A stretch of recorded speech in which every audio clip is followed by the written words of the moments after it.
Hello everyone, welcome to my YouTube channel UPSC with Rashmi. UPPCS 2024 prelims exam के लिए Indian polity का आज हमारा टेस्ट नंबर 9 है। 8 टेस्ट हम ऑलरेडी कंप्लीट कर चुके हैं। अगर आपने वो नहीं देखे हैं तो आप उन्हें देख सकते हैं। तो शुरू करते हैं आज का वीडियो। 27 अक्टूबर एग्ज़ाम की डेट है। ज़्यादा टाइम नहीं बचा है, इसलिए अच्छे से पढ़िए और रिवाइज कीजिए, प्रैक्टिस कीजिए। आज का हमारा फर्स्ट क्वेश्चन है, भारतीय संविधान की प्रस्तावना में पंथ निरपेक्ष शब्द जोड़ा गया था। ऑप्शन है ए 25वें संशोधन द्वारा, ऑप्शन बी 42वें संशोधन द्वारा, ऑप्शन सी 44वें संशोधन द्वारा और ऑप्शन डी 52वें संशोधन द्वारा। इसका सही आंसर ऑप्शन नंबर बी 42वें संशोधन द्वारा। भारतीय संविधान की प्रस्तावना में पंथ निरपेक्ष शब्द को 42वें संविधान संशोधन अधिनियम 1976 के द्वारा जोड़ा गया था। ये आप ध्यान रखिएगा।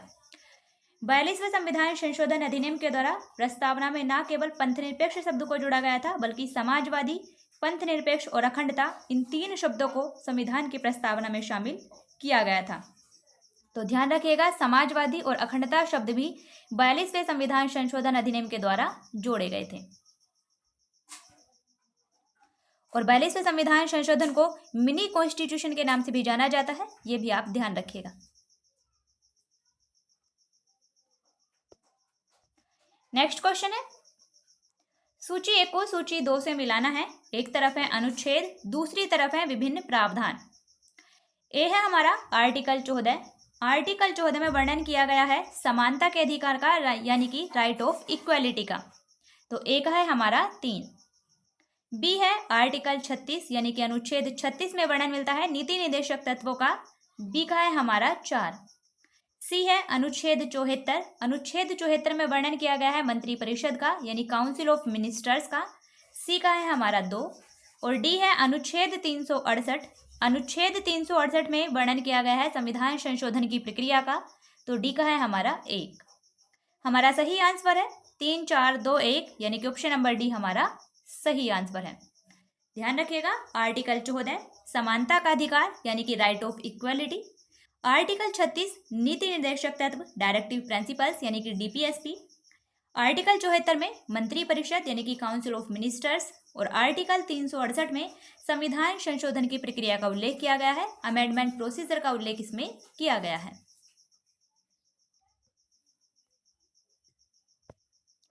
नेक्स्ट क्वेश्चन है, प्रोटेम स्पीकर का क्या कार्य होता है, यानी प्रोटेम स्पीकर का कर्तव्य होता है। ऑप्शन है ए स्पीकर की अनुपस्थिति में सदन की कार्यवाही का संचालन करना। ऑप्शन बी सदस्यों को शपथ दिलाना।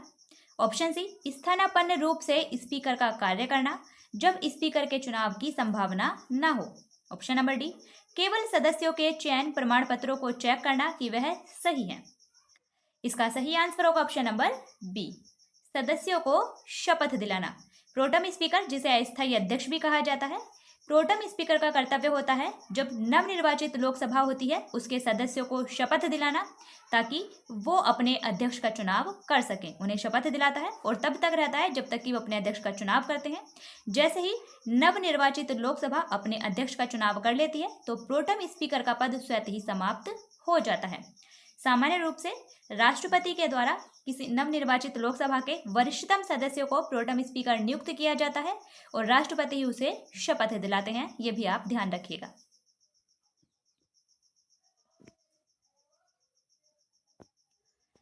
नेक्स्ट क्वेश्चन है, ध्यान आकर्षण सूचना के प्रावधान ने निम्नलिखित में से किसके क्षेत्र को सीमित किया है, यानी कि the provision for the calling attention notice restricted the scope of which of the following. ध्यान आकर्षण सूचना का जो प्रावधान संविधान में किया गया है उसने किसके क्षेत्र को सीमित किया है। ऑप्शन है ए अल्पावधि चर्चा, ऑप्शन बी प्रश्नकाल, ऑप्शन सी स्थगन प्रस्ताव और ऑप्शन डी शून्यकाल। इसका सही आंसर होगा ऑप्शन नंबर सी स्थगन प्रस्ताव, यानी कि एडजर्नमेंट मोशन। ध्यान आकर्षण सूचना के प्रावधान ने स्थगन प्रस्ताव के क्षेत्र को सीमित किया है, क्योंकि इसमें क्या किया जाता है, ध्यान आकर्षण सूचना के जो प्रावधान है उसमें संसद की जो दैनिक कार्यवाही होती है उसे स्थगित कर दिया जाता है और किसी सार्वजनिक महत्व के मुद्दे पर जो अति विशेष महत्व का मुद्दा होता है उस पर कार्यवाही की जाती है, उस पर सदन में चर्चा होनी शुरू होती है। बाकी सदन की बाकी सभी कार्यवाही को रोक दिया जाता है। तो ध्यान आकर्षण सूचना के प्रावधान ने स्थगन प्रस्ताव के क्षेत्र को सीमित किया है।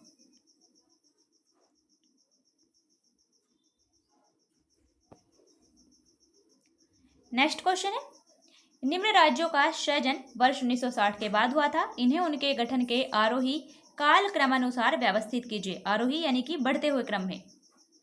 सबसे पहला है हरियाणा। हरियाणा का गठन किया गया था 1966 में। बी है नागालैंड। नागालैंड का गठन किया गया था 1963 में। 3 है। 2 है सिक्किम। सिक्किम का गठन किया गया था 1975 में। और 4 है मेघालय। मेघालय का गठन हुआ था 1972 में। तो सबसे पहले आएगा हमारा नागालैंड यानी 3। सबसे पहले आएगा 3 और सबसे पहले 3 केवल एक ही ऑप्शन में है। ऑप्शन नंबर सी हमारा सही आंसर होगा। सबसे पहले आएगा 3, उसके बाद 1, उसके बाद 2, उसके बाद 4, उसके बाद 2। 3 1 4 2 हमारा सही आंसर होगा। ध्यान रखिएगा, हरियाणा का गठन 1966 में, नागालैंड का गठन 1963 में, सिक्किम का गठन 1975 में और मेघालय का गठन 1972 में किया गया था। ये आपको ध्यान रखने हैं। आपको मिलाने के लिए भी आ सकता है कि सूची 1 को सूची 2 से मिलाइए, इस प्रकार भी आपसे पूछा जा सकता है।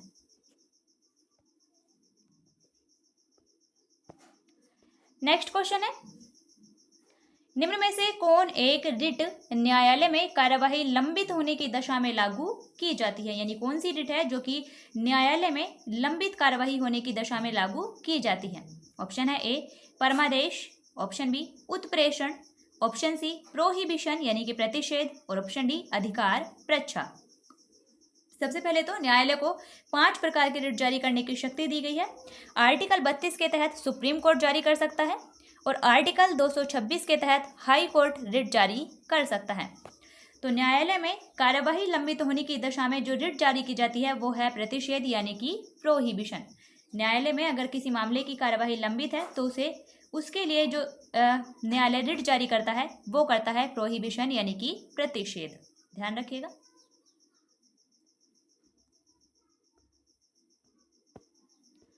नेक्स्ट क्वेश्चन है, उत्तर प्रदेश लोक सेवा आयोग के व्यय किस निधि पर भारित होते हैं। ऑप्शन है ए भारत की संचित निधि पर, ऑप्शन बी राज्य की संचित निधि पर, ऑप्शन सी फीस द्वारा इसके स्वयं के एकत्र निधि पर और ऑप्शन डी आकस्मिक निधि पर।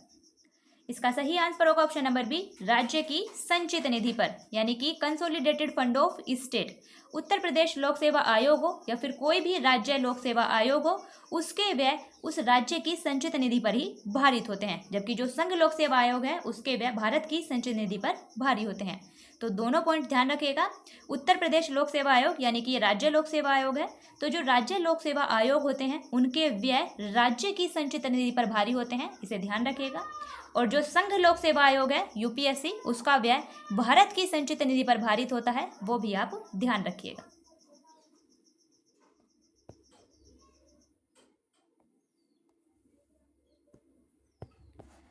नेक्स्ट क्वेश्चन है,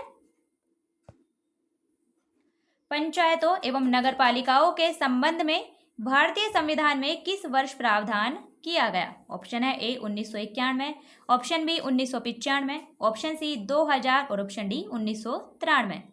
इसका सही आंसर होगा ऑप्शन नंबर डी 1993, क्योंकि पंचायतों और नगरपालिकाओं के संबंध में जो भारतीय संविधान में प्रावधान किए गए थे वो किए गए थे 1993 में, क्योंकि पंचायतों से रिलेटेड जो पंचायतों को जो संवैधानिक दर्जा दिया गया था वो दिया गया था 73वें संविधान संशोधन अधिनियम 1992 के द्वारा, और नगरपालिकाओं को संवैधानिक दर्जा दिया गया था 74वें संविधान संशोधन अधिनियम 1992 के द्वारा, और ये लागू किए गए थे 24 अप्रैल 1993 को।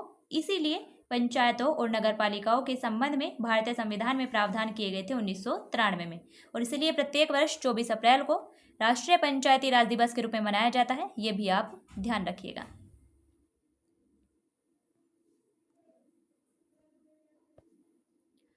नेक्स्ट क्वेश्चन है, 26 नवंबर 1949 को अंगीकृत भारतीय संविधान की प्रस्तावना में शब्द सम्मिलित नहीं थे।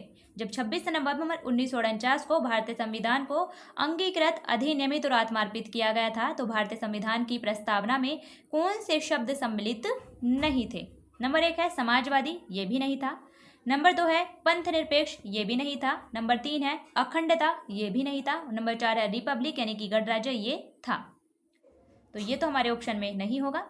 तो 1, 2 और 3 हमारा बिल्कुल सही आंसर होगा, क्योंकि समाजवादी, पंथ निरपेक्ष और अखंडता, सोशलिस्ट, सेक्युलर एंड इंटीग्रिटी, ये तीनों ही शब्द भारत के संविधान की प्रस्तावना में 42वें संविधान संशोधन अधिनियम 1976 के द्वारा शामिल किए गए थे। ये आप ध्यान रखिएगा। इसीलिए 26 नवंबर 1949 को अंगीकृत भारतीय संविधान की प्रस्तावना में ये तीनों ही शब्द सम्मिलित नहीं थे। तो हमारा सही आंसर होगा 1, 2 और 3, यानी कि ऑप्शन नंबर ए हमारा सही आंसर होगा।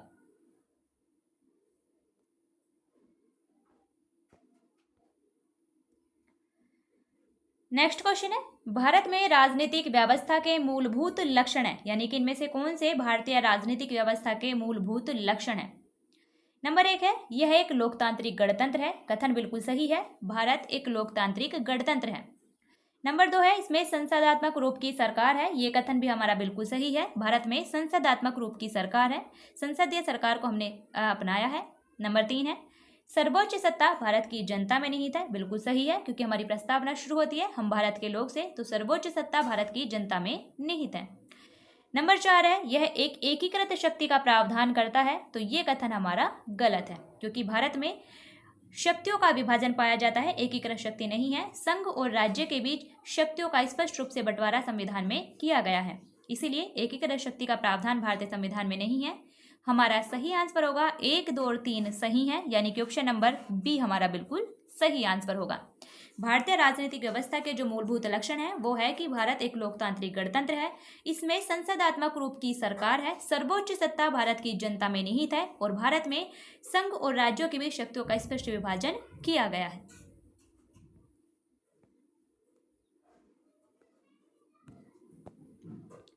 नेक्स्ट क्वेश्चन है, निम्न कथनों पर विचार कीजिए और दिए गए फूट की सहायता से बताइए कि इनमें से कौन सही है। हमें बताना है कि इनमें से कितने कथन सही हैं। कथन नंबर 1 है संविधान में यूनियन ऑफ स्टेट्स शब्द प्रयुक्त हुआ है, क्योंकि भारतीय राज्यों को अलग होने का अधिकार नहीं है, तो ये कथन हमारा बिल्कुल सही है। भारतीय संविधान में यूनियन ऑफ स्टेट इस शब्द का उपयोग किया गया है, यानी जो हमारे भारतीय संविधान का आर्टिकल 1 है, आर्टिकल 1 क्लोज 1 के तहत ये कहा गया है, आर्टिकल 1 इसका जो क्लोज 1 है उसमें कहा गया है कि भारत अर्थात इंडिया राज्यों का एक संघ होगा, यानी कि Bharat that is India shall be a union of state, Bharat अर्थात इंडिया राज्यों का एक संघ होगा। और इसका मतलब है, इसकी व्याख्या करते हुए डॉक्टर भीमराव अम्बेडकर ने संविधान सभा में ये कहा था कि इसका मतलब है कि भारतीय राज्यों को संघ से अलग होने का अधिकार नहीं है। तो कथन 1 हमारा बिल्कुल सही है कि संविधान में यूनियन ऑफ स्टेट शब्द का इस्तेमाल हुआ है, जो क्योंकि भारतीय राज्यों को संघ से अलग होने का अधिकार नहीं है। कथन नंबर 2 है हमारा एसके धर आयोग ने राज्यों के पुनर्गठन हेतु भाषा के आधार की अपेक्षा प्रशासनिक सुविधा को वरीयता दी थी, तो कथन 2 भी हमारा बिल्कुल सही है। एसके धर आयोग का गठन किया गया था 1948 में राज्यों के पुनर्गठन हेतु, तो इस एसके धर आयोग ने राज्यों के पुनर्गठन के लिए भाषा की बजाय प्रशासनिक सुविधा को वरीयता दी थी कि भाषा के आधार पर राज्यों का पुनर्गठन नहीं किया जाए, बल्कि प्रशासनिक सुविधा को भी ध्यान में रखा जाए, प्रशासनिक सुविधा को वरीयता दी जाए। तो कथन 2 भी हमारा बिल्कुल सही है। कथन नंबर 3 है पंडित नेहरू, सरदार पटेल और पट्टाभी सीतारामैया की अध्यक्षता में कांग्रेस कमेटी राज्यों के पुनर्गठन में भाषाई आधार के पक्ष में नहीं थी। कथन नंबर 3 भी हमारा बिल्कुल सही है। इस एसके धर आयोग की सिफारिशें आने के बाद दिसंबर 1948 में जेवीपी कमेटी का गठन किया गया था। दिसंबर 1948 में जेवीपी कमेटी का गठन किया गया था, यानी कि जवाहरलाल नेहरू, पट्टाभी सीतारामैया और सरदार वल्लभ भाई पटेल। इस जेवीपी कमेटी का गठन किया गया था, जिसमें इन्होंने राज्यों के पुनर्गठन में भाषाई आधार पर बिल्कुल नकार दिया था कि भाषा के आधार पर राज्यों का पुनर्गठन नहीं होना चाहिए, यानी कि जेवीपी कमेटी राज्यों के पुनर्गठन में भाषाई आधार के पक्ष में नहीं थी। बिल्कुल सही है, हमारा सही आंसर होगा। तीनों ही कथन बिल्कुल सही है, यानी कि ऑप्शन नंबर डी हमारा सही आंसर है। नेक्स्ट क्वेश्चन है समानता का अधिकार संविधान के निम्न अनुच्छेदों में से किसके अंतर्गत दिया हुआ है। अनुच्छेद 13, नंबर 1 है अनुच्छेद 13, नंबर 2 है अनुच्छेद 14, नंबर 3 है अनुच्छेद 15 और नंबर 4 है अनुच्छेद 16। तो समानता का अधिकार यानी कि राइट टू इक्वलिटी भारतीय संविधान के कुल 5 अनुच्छेदों के द्वारा दिया गया है, अनुच्छेद 14 से लेकर 18 तक। इनमें मिलता है हमें समानता का अधिकार, तो अनुच्छेद 14 में समानता का अधिकार है, अनुच्छेद 15 में है और अनुच्छेद 16 में है। तो हमारा सही आंसर होगा 2, 3 और 4 सही है, यानी कि ऑप्शन नंबर सी बिल्कुल सही आंसर है। भारतीय संविधान के आर्टिकल 14 से लेकर 18 तक समानता का अधिकार दिया गया है। वीडियो को लाइक एंड शेयर जरूर कीजिए और आपका जो भी डाउट हो, जो भी क्वेश्चन हो, आप कमेंट बॉक्स में उसे लिख सकते हैं। नेक्स्ट क्वेश्चन है, संविधान की उद्देशिका के संबंध में निम्न कथनों पर विचार कीजिए और बताइए कि कौन से सही हैं। कथन नंबर 1 है संविधान की उद्देशिका के बारे में, पंडित नेहरू के द्वारा प्रस्तुत ऑब्जेक्टिव प्रस्ताव यानी कि ऑब्जेक्टिव रिजोल्यूशन अंतोतगत व उद्देशिका बना। तो कथन 1 हमारा बिल्कुल सही है। पंडित जवाहरलाल नेहरू के द्वारा 13 दिसंबर 1946 को, डेट ध्यान रखिएगा, 13 दिसंबर 1946 को संविधान सभा में ऑब्जेक्टिव प्रस्ताव प्रस्तुत किया गया था, जो कि संविधान सभा के द्वारा 22 जनवरी 1947 को स्वीकृत किया गया था, उसे पारित कर दिया गया था 22 जनवरी 1947 को। और वही उद्देश्य प्रस्ताव फिर बाद में परिवर्तित होकर संविधान की उद्देशिका बना। इसलिए कथन 1 हमारा बिल्कुल सही है कि पंडित नेहरू के द्वारा प्रस्तुत ऑब्जेक्टिव प्रस्ताव अंतोतगत व उद्देशिका बना। कथन नंबर 2 है इसकी प्रकृति न्याय योग्य नहीं है, जस्टिसेबल नहीं है। तो कथन 2 भी हमारा बिल्कुल सही है। जो हमारी प्रस्तावना है उसकी प्रकृति न्याय योग्य नहीं है, उसे सुप्रीम कोर्ट के द्वारा लागू नहीं कराया जा सकता। कथन नंबर 3 है इसका संशोधन नहीं किया जा सकता। तो ये कथन हमारा गलत है, क्योंकि प्रस्तावना में संशोधन किया जा सकता है और अभी तक प्रस्तावना में केवल एक बार ही संशोधन किया गया है। तो प्रस्तावना में संशोधन किया जा सकता है, इसलिए कथन 3 हमारा गलत है। कथन नंबर 4 है संविधान के विशिष्ट प्रावधानों को यह रद्द यानी कि ओवरराइड नहीं कर सकती है। तो कथन 4 हमारा बिल्कुल सही है। प्रस्तावना संविधान के विशिष्ट प्रावधानों को रद्द नहीं कर सकती है। सुप्रीम कोर्ट ने कहा है कि संविधान के अस्पष्ट जो भाग हैं उनकी व्याख्या करने के लिए प्रस्तावना का सहारा लिया जा सकता है और संविधान के विशिष्ट प्रावधानों को यह रद्द नहीं कर सकती है। इसलिए हमारा सही आंसर होगा 1, 2 और 4 सही है, यानी कि ऑप्शन नंबर बी हमारा बिल्कुल सही आंसर है।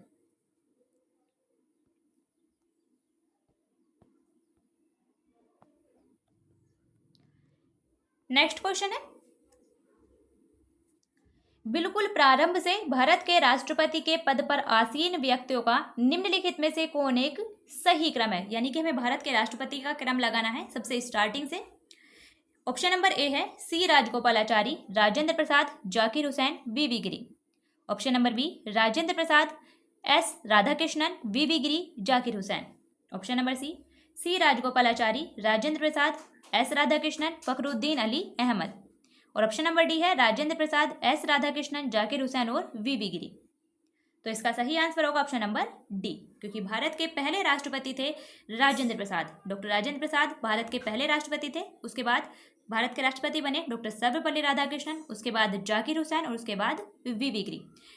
तो ध्यान रखिएगा, भारत के राष्ट्रपति के पद पर आसीन व्यक्तियों का ये सही क्रम है। सबसे पहले थे राजेंद्र प्रसाद, उनके बाद डॉक्टर सर्वपल्ली राधाकृष्णन, उनके बाद डॉक्टर जाकिर हुसैन और उनके बाद वी गिरी यानी कि वराहगिरी वेंकटगिरी।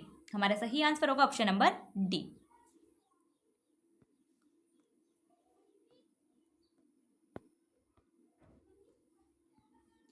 नेक्स्ट क्वेश्चन है, भारत में केंद्र राज्य संबंध निर्भर करते हैं।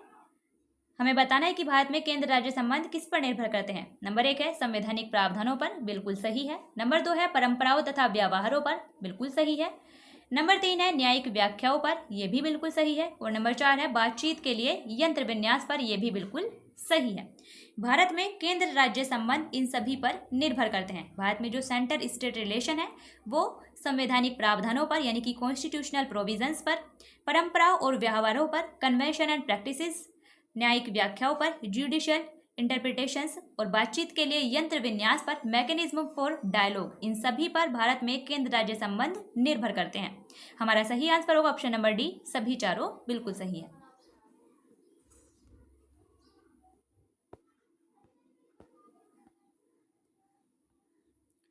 नेक्स्ट क्वेश्चन है हमारा, हम बिना अपना टाइम वेस्ट किए अपने क्वेश्चन लगा रहे हैं। आपके कितने क्वेश्चन सही हैं ये आप कमेंट में जरूर बताइएगा। नेक्स्ट क्वेश्चन है, भारत के संविधान के अंतर्गत विषयों और संबंधित सूची के बारे में निम्न युग्मों में से कौन एक सुमेलित नहीं है। यानी एक तरफ है विषय और दूसरी तरफ है सूची, हमें बताना है कि इनमें से कौन सा गलत सुमेलित है। ऑप्शन नंबर ए है वन समवर्ती सूची का विषय है, तो ये हमारा बिल्कुल सही सुमेलित है, वन समवर्ती सूची का विषय है। डायरेक्ट भी पूछा जा सकता है कि वन किस सूची का विषय है, तो आप ध्यान रखिएगा कि वन समवर्ती सूची का विषय है। ऑप्शन बी है शेयर बाजार संघ सूची का विषय है, ना कि समवर्ती सूची का। ये हमारा गलत सुमेलित है और हमें गलत बताना था, तो इसीलिए इसका सही आंसर है ऑप्शन नंबर बी, क्योंकि शेयर बाजार संघ सूची का विषय है, ना कि समवर्ती सूची का। और ऑप्शन नंबर सी है डाकघर बचत बैंक संघ सूची का विषय है, बिल्कुल सही सुमेलित है। ऑप्शन नंबर डी है जन स्वास्थ्य यानी कि पब्लिक हेल्थ राज्य सूची का विषय है, बिल्कुल सही सुमेलित है।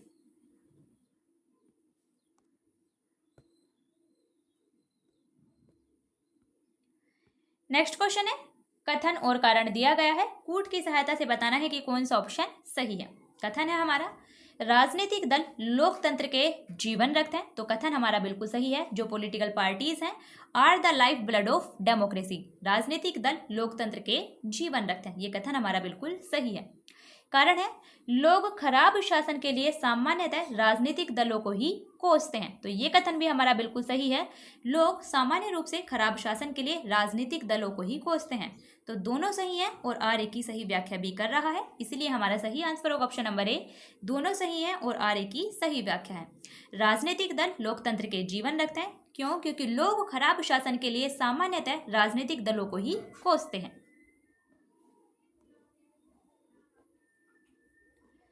नेक्स्ट क्वेश्चन है हमारा संघीय संसद राज्य सूची के विषय पर भी कानून बना सकती है, यानी संघीय संसद कब राज्य सूची के विषय पर कानून बना सकती है वो हमें बताना है।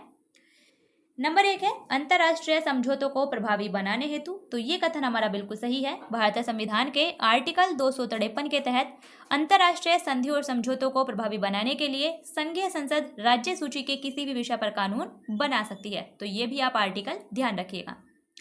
नंबर 2 है संबंधित राज्य की सहमति से, ये भी हमारा बिल्कुल सही है। भारतीय संविधान के आर्टिकल 252 के तहत संघीय संसद संबंधित राज्य की सहमति से राज्य सूची के विषय पर भी कानून बना सकती है, और वो जो कानून होगा जो संबंधित राज्य की सहमति से बनाया जाएगा वो उन्हीं राज्यों में लागू होगा जिन राज्यों की सहमति से वो कानून बनाया जाएगा। नंबर 3 है राज्य में राष्ट्रपति शासन लागू रहने की अवस्था में, तो ये कथन भी हमारा बिल्कुल सही है। राष्ट्रपति शासन राज्य में लगाया जाता है आर्टिकल 356 के तहत, तो आर्टिकल 357 के तहत राज्य में राष्ट्रपति शासन लागू रहने की अवस्था में संघीय संसद राज्य सूची के विषय पर भी कानून बना सकती है। और नंबर 4 है राष्ट्रीय हित में जब राज्यसभा 2/3 बहुमत से इस हेतु प्रस्ताव पारित करे, तो ये कथन भी हमारा बिल्कुल सही है। भारतीय संविधान के आर्टिकल 249 के तहत यदि राज्यसभा अपनी कुल सदस्य संख्या के बहुमत और उपस्थित तथा मत देने वाले सदस्यों के कम से कम 2/3 बहुमत के माध्यम से प्रस्ताव पारित कर देती है कि राष्ट्रीय हित में ऐसा करना आवश्यक है, तो संसद राज्य सूची के विषय पर भी कानून बना सकती है। तो सभी को ध्यान रखिएगा कि कौन सा किस आर्टिकल में आता है, वो भी आप ध्यान रखिएगा। हमारा सही आंसर होगा सभी चारों सही हैं, यानी कि संघीय संसद इन राज्य सूची के विषय पर इन सभी के लिए कानून बना सकती है। ऑप्शन नंबर डी हमारा बिल्कुल सही आंसर है।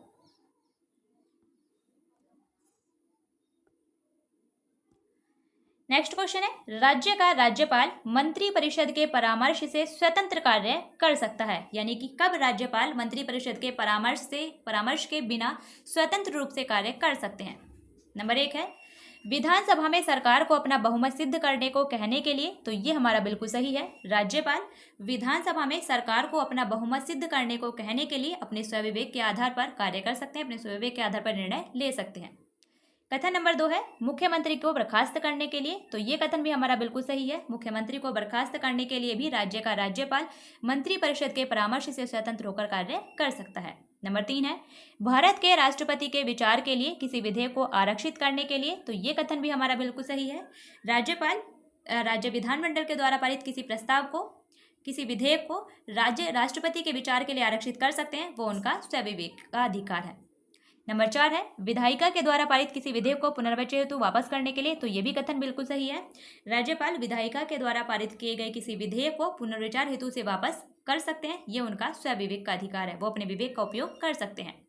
नंबर 5 है उच्च न्यायालय का परामर्श मांगने के लिए, तो ये कथन हमारा इसमें गलत है, ये इसमें शामिल नहीं है।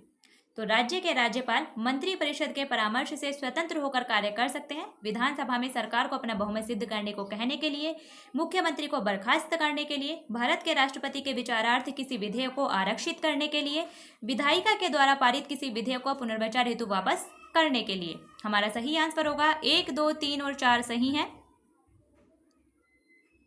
यानी कि ऑप्शन नंबर ए हमारा बिल्कुल सही आंसर है।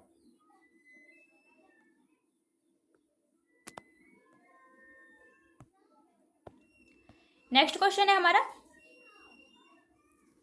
उत्तर प्रदेश में किसी नगर का मेयर, कथन नंबर 1 है नगर का प्रथम नागरिक होता है, तो कथन 1 हमारा बिल्कुल सही है। उत्तर प्रदेश में किसी नगर का मेयर नगर का प्रथम नागरिक होता है, और ये प्रावधान किए गए हैं सब उत्तर प्रदेश नगर निगम अधिनियम 1959 के तहत, ये भी ध्यान रखिएगा। उत्तर प्रदेश नगर निगम अधिनियम 1959 के तहत ये प्रावधान है कि उत्तर प्रदेश में किसी नगर का मेयर नगर का प्रथम नागरिक होता है।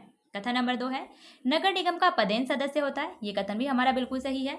उत्तर प्रदेश में किसी नगर का मेयर नगर निगम का पदेन सदस्य होता है।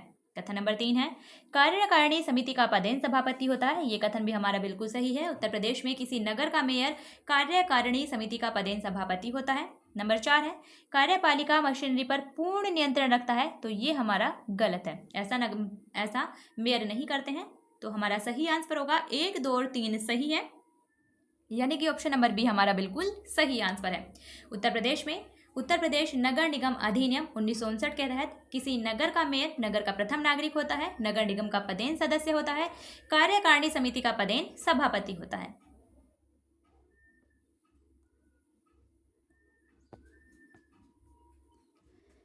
नेक्स्ट क्वेश्चन है उच्च या उच्चतम न्यायालय के प्रथम न्यायाधीश, यानी कि हाई कोर्ट या फिर सुप्रीम कोर्ट के प्रथम न्यायाधीश जिन्होंने अपनी परिसंपत्ति को जनता के सामने स्वेच्छा से रखा था, वो कौन है?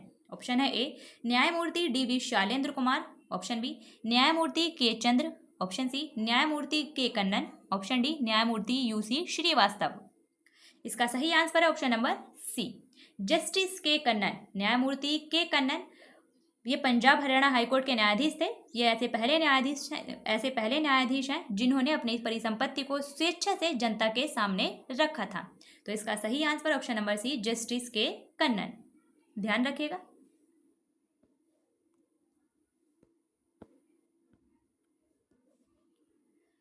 नेक्स्ट क्वेश्चन है सूची 1 को सूची 2 से मिलाना है। एक तरफ है नगरीय या ग्रामीण इकाई, दूसरी तरफ है स्थानीय शासन संस्था कि कौन से नगर में कौन सी स्थानीय शासन संस्था में मिलेगी, लोकल गवर्नमेंट वहाँ कौन सी पाई जाएगी। तो ए है हमारा झांसी, झांसी में मिलेगा हमें नगर निगम, तो ए का है हमारा 4।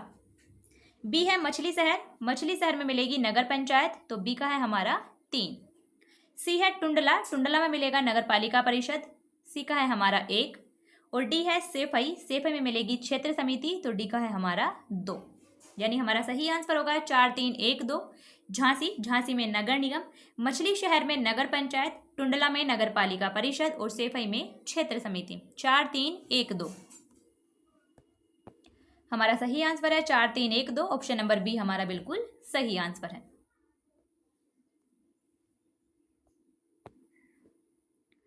नेक्स्ट क्वेश्चन है राष्ट्रीय विकास परिषद यानी कि नेशनल डेवलपमेंट काउंसिल, राष्ट्रीय विकास परिषद का गठन जिस तिथि को हुआ था वह थी, राष्ट्रीय विकास परिषद का गठन कब किया गया था। ऑप्शन है ए 16 अगस्त 1950, ऑप्शन बी 1 अप्रैल 1951, ऑप्शन सी 6 अगस्त 1952, ऑप्शन डी 16 अगस्त 1952। इसका सही आंसर ऑप्शन नंबर सी 6 अगस्त 1952। राष्ट्रीय विकास परिषद का गठन किया गया था 6 अगस्त 1952 को। और राष्ट्रीय विकास परिषद का गठन क्यों किया गया था? योजनाओं के निर्माण में राज्यों की भागीदारी को सुनिश्चित करने के लिए राष्ट्रीय विकास परिषद का गठन किया गया था 6 अगस्त 1952 को।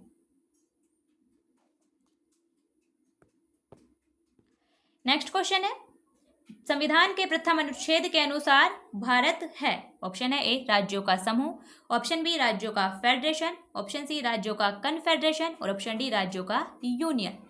तो इसका सही आंसर होगा ऑप्शन नंबर डी राज्यों का यूनियन। भारतीय संविधान के प्रथम अनुच्छेद यानी कि आर्टिकल 1 के अनुसार भारत राज्यों का यूनियन है, राज्यों का संघ है, यानी कि यूनियन ऑफ स्टेट है। आर्टिकल 1 में कहा गया है कि India that is Bharat shall be a union of state. तो भारत के संविधान के प्रथम अनुच्छेद के अनुसार भारत है यूनियन ऑफ स्टेट।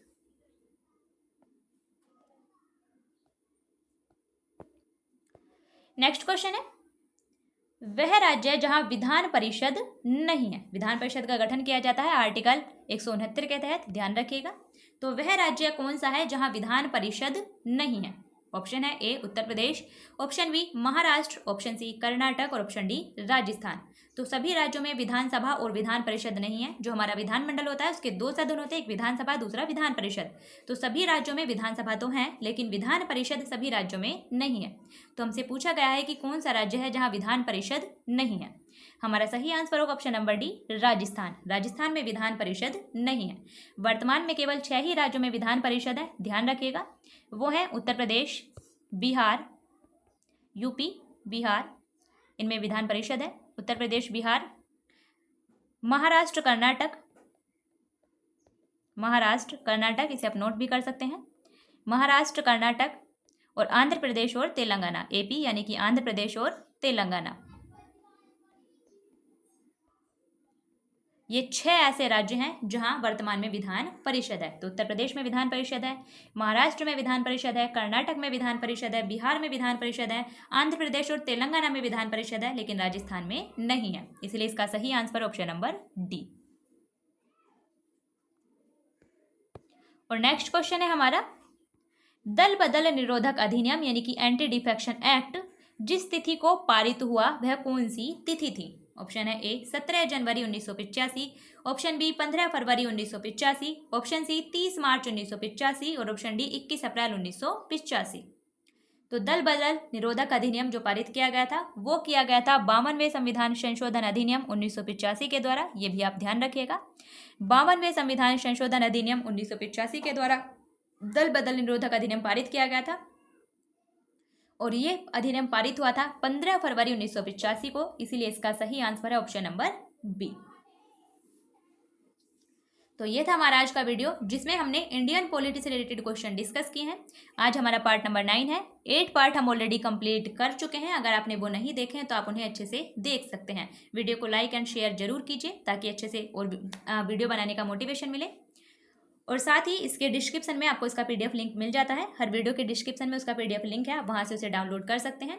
और इसमें एक वीडियो का डिस्क्रिप्शन लिंक और ऐड किया जाएगा, आज से उसे ऐड कर दिया जाएगा शाम तक। आप उन वीडियो को भी जो प्रैक्टिस सेट हैं यूपी पीसीएस के ही हैं इंडियन पॉलिटी से रिलेटेड, आप उन्हें भी देख सकते हैं।